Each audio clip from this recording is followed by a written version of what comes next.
The discovery of gravitational waves is a major event of the early 21st century, but it has a paradoxical consequence. General relativity is based on essentially continuous equations, while quantum mechanics is based on a quantified and therefore discontinuous vision of the phenomena of nature. Gravitational waves again pose the serious problem of the compatibility of the theory of general relativity with quantum mechanics. Are these waves associated with a mathematical continuum or with corpus cleis? Gigantic LIGO interferometers, the Laser Interferometric Gravitational Wave Observatory, have been built in the United States, Japan, and Italy, or are planned in India, in order to distribute the measurement locations. In 2015, LIGO detected so-called gravitational waves coming from the collision of two black holes. In 2017, LIGO detected gravitational waves emitted by the fusion of two neutron stars. High-energy electromagnetic radiation corresponding to the event is recorded 2 seconds later by the Fermi Space Telescope.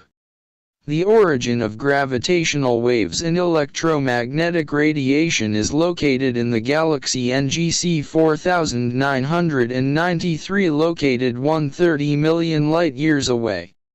Gravitational waves propagate at the speed of light. Their wavelength ranges from a few hundred to a few tens of thousands of kilometers.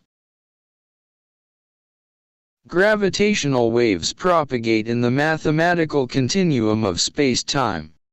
Of course, referring to Newton's approach to differential analysis, based on sequence theory, one might think that the mathematical continuum of space-time is actually discontinuous, contrary to the continuous vision of Leibniz's differential analysis, which has been universally used for a long time.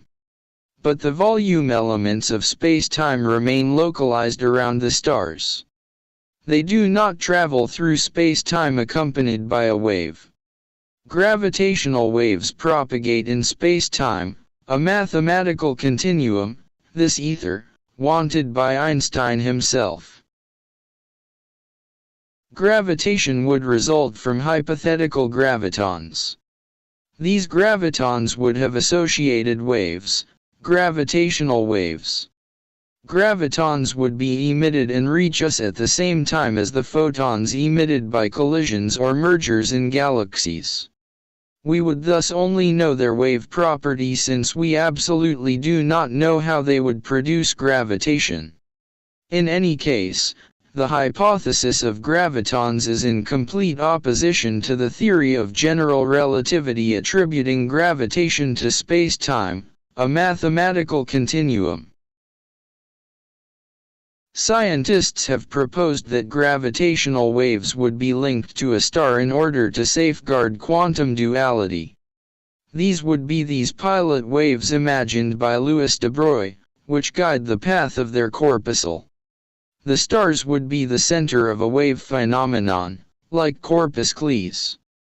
The problem is that the waves are in some way attached to their corpuscle. And the corpuscle manifests its wave or corpuscular nature according to the mode of reception. The stars do not accompany gravitational waves, and gravitational waves do not guide the stars.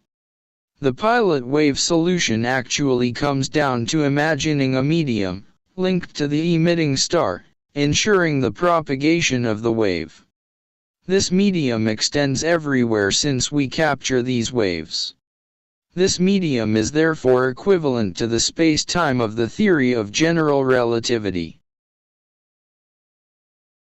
The hidden variables of Bohm's theory of pilot waves are simply the positions of particles.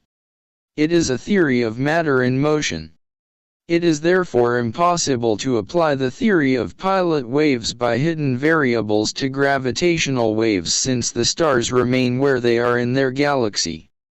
They rotate around their eye, but do not move in intergalactic space towards other galaxies. Gravitational waves propagate in the mathematical continuum of space-time, in Einstein's ether, without being attached to either a star or a corpuscle. Gravitational waves are escaping the wave-particle duality of Louis de Broglie, the foundation of quantum mechanics. Between general relativity and quantum mechanics, it is finally time to choose.